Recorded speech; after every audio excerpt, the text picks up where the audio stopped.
Unang-una, it's always a exciting night when you're with Mayor Duterte because very intelligent but very pragmatic ang approach niya sa lahat ng problema.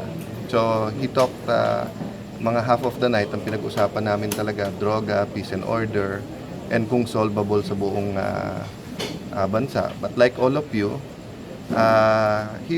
who are excited, he stopped short at accepting the wishes or the push of or the clamor of the people na tumakbo bilang presidente because sabi nga niya he needs time at kung ngayon siya tatanungin ay hindi siya tatakbo but he needs time to think about it. So nirerespeto namin yan. Nakikita ko kung bakit may genuine people's clamor for the Mayor Duterte to run at nakikita ko kung bakit may excitement. No? Will he run or not? Your guess is as good as mine but ako, I'm taking a step of faith. Katulad ng sinabi ko kanina, the best partner is worth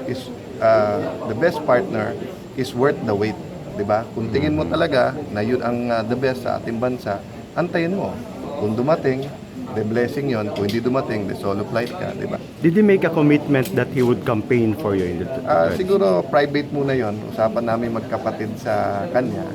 No, masasabi ko lang na hinayag namin no ang damdamin ng marami naming kababayan at yung nararamdaman ng marami no. And we encouraged him that future generations are at stake here and he knows it naman. I mean, there's nothing we could say na hindi alam at nasabi na kay Mayor Duterte. So pagdasal na lang natin, 'di ba? Sabi naman niya, God's will.